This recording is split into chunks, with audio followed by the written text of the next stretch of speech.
नमस्कार। आप सभी का बायजूस आईएएस हिंदी में बहुत स्वागत है।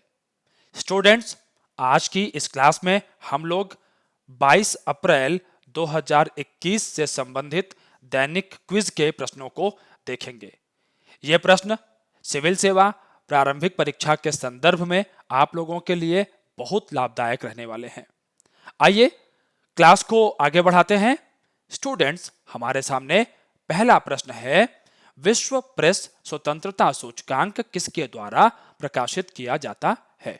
और इसका सही जवाब है रिपोर्टर्स विदाउट बॉर्डर्स। यह प्रश्न हमने क्यों उठाया यहां पर? इस समाचार की वजह से।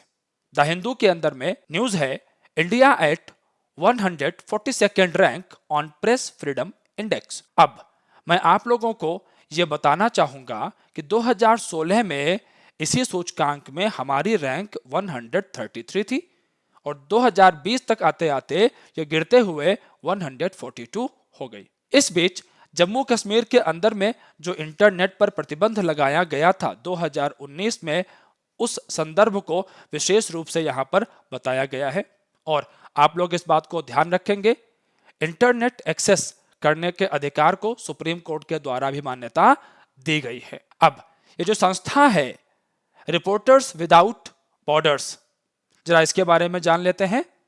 देखिए स्टूडेंट्स, इस संस्था को रिपोर्टर्स सेंस फ्रंटियर भी कहा जाता है। दरअसल ये एक फ्रांसीसी शब्द है और सेंस का मतलब होता है विदाउट, बिना। अब ये हर साल मतलब कि वार्षिक प्रकाशन है। कब से चल रहा है? 2002 से चल रहा है। पेरिस में ये जो है स्थित एक स्वतंत्र एनजीओ है। इसके अंदर में संयुक्त राष्ट्र, यूनेस्को, यूरोपियन काउंसिल, फ्रैंकोफोनी, इनके साथ में मिल करके ये काम करता है। अच्छा, अब मैं आप लोगों को यहां पर बता दूं कि जो OIF या फ्रैंकोफोनी है, ये 54 फ्रेंच भाषी राष्ट्रों का एक समूह है। अब यहां पर कुछ अन्य बिंदुओं पर भी आप लोगों को ध्यान देना चाहिए, जैसे कि ये जो इंडेक्स है, ये पत्रकारों के लिए उपलब्ध स्वतंत्रता के स्तर के अनुसार देशों और क्षेत्रों को रैंकिंग देता है। लेकिन ध्यान रखना, पत्रकारिता की गुणवत्ता का यह संकेतक नहीं है और ये एक ट्रैप हो सकता है किसी प्रश्न के अंदर में आप लोगों के लिए। भारत की रैंकिंग मैंने बता ही दी है।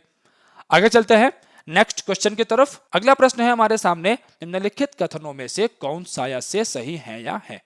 पहला है, भारतीय पशु कल्याण बोर्ड की स्थापना पशु क्रूरता निवारण अधिनियम 1960 के तहत की गई है।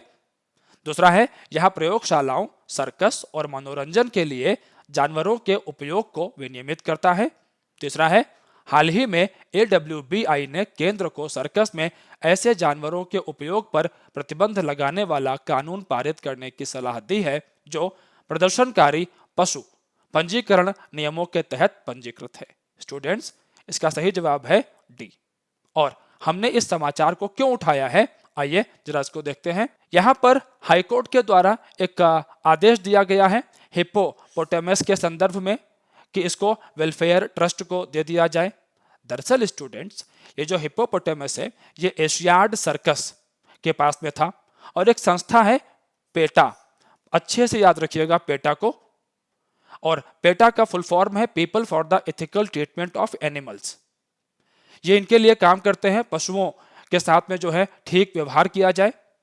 और इसी से जुड़ी हुई संस्था है एनिमल वेलफेयर बोर्ड, जिसके बारे में अभी मैंने आप लोगों के लिए प्रश्न निकाला। तो पेटा जो है छोटू नाम के एक हिप्पोपोटामस के अधिकारों के लिए लड़ाई लड़ रही थी और ऐसे में उसे अंततः सफलता प्राप्त हुई।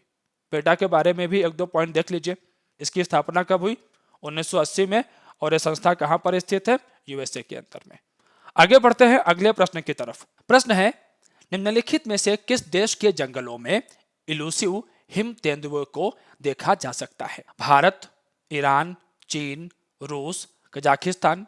और इनके आधार पर विकल्प है हमारे सामने, केवल एक और दो, केवल 1, 3, 4 और 5, केवल 1, 2, 3 और 5। तो मैं आप लोगों को बताना चाहूंगा स्टूडेंट्स, इसका जो सही जवाब है वो है 1, 3, 4 और 5। ईरान इसमें शामिल नहीं है। स्टूडेंट्स, ये समाचार है द हिंदू का, spotting the elusive big cat. आप जरा इस मानचित्र को देखिए। और यहां से आपको स्नो लेपर्ड का जो वितरण क्षेत्र है वो दिख जाएगा। आप यहां देख सकते हैं कि भारत के क्षेत्र भी इसके अंदर में शामिल हैं, और जो क्षेत्र मैं आपको बता करके आ रहा हूं ऑप्शंस के अंदर में, वो सारे क्षेत्र भी यहां पर दिखाई पड़ रहे हैं। लेकिन आप देखो यहां पर इस तरफ ईरान का क्षेत्र है और वो इसके अंदर में शामिल नहीं है। तो मानचित्र से अगर चीजों को समझ लेते हैं तो दिमाग में हमेशा के लिए बैठ जाती हैं, याद रहती हैं।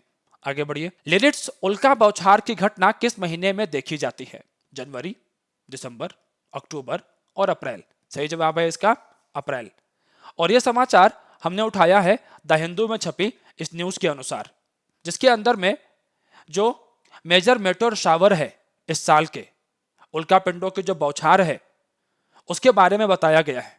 जैसे जनवरी के अंदर में क्वाड्रांटिड्स, अप्रैल में लिरिट्स, अप्रैल मई में एटा एक्वारिट्स, अगस्त के महीने में परसिड्स, अक्टूबर के महीने में ओरियोनिड्स और दिसंबर के महीने में जेमिनिड्स। तो आप लोग यहां पर देख सकते हैं कि अप्रैल के महीने में लिरिट्स की बात की गई है। स्टूडेंट्स इसको जरा ध्यान से देख लेंगे, जो साइंस टेक का आपका पार्ट हो जाता है उससे जो एस्ट्रोनॉमी वाला पार्ट है, खगोलिकी वाला, उससे जोड़ करके जो है विषय यहां पर निकल जाते हैं। अब उल्का पिंडों की अगर हम बात करें तो इनकी बौछार एक खूबसूरत नजारा पेश करती है, आप इस चित्र में देख सकते हैं। और उल्का पिंड जो होते हैं वो एक प्रकार के खगोलीय पिंड होते हैं, और जब ये पृथ्वी के वातावरण में प्रवेश करते हैं तो अत्यधिक घर्षण के कारण, फ्रिक्शन के कारण इनमें आग लग जाती है और आकाश के अंदर में एक भव्य नजारा तैयार होता है। यहां से दुनिया में जो खगोल विज्ञानी हैं वो निश्चित रूप से इन घटनाओं का प्रयोग करते हैं खगोल विज्ञान के क्षेत्र में अपने ज्ञान को आगे बढ़ाने के लिए और शोध को आगे बढ़ाने के लिए। आइए देखते हैं प्रीवियस ईयर प्रश्न को। और यह प्रश्न सिविल सेवा प्रारंभिक परीक्षा 2018 में पूछा गया था।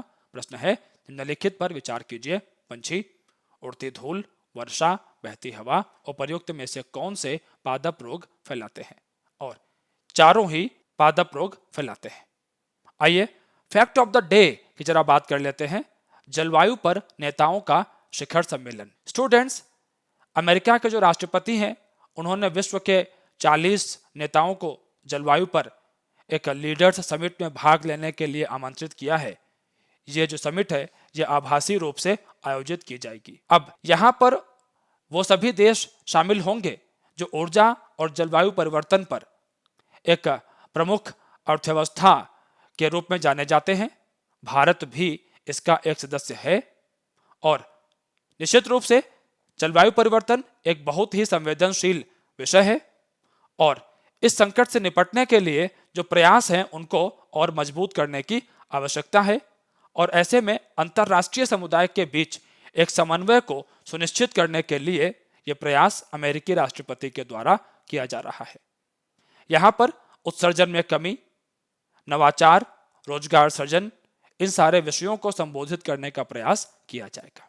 स्टूडेंट्स मैं आशा करता हूं ये दैनिक क्विज आप लोगों के लिए लाभकारी सिद्ध हो रहा है। वीडियो को लाइक और शेयर करना बिल्कुल भी मत भूलिएगा। चैनल को सब्सक्राइब कर लेंगे, बेल आइकन को प्रेस कर लेंगे तो सारे नोटिफिकेशंस आपको समय से मिल जाएंगे। अपना बहुत ध्यान रखिए और आज के इस वीडियो को देखने के लिए आप सभी का बहुत आभार।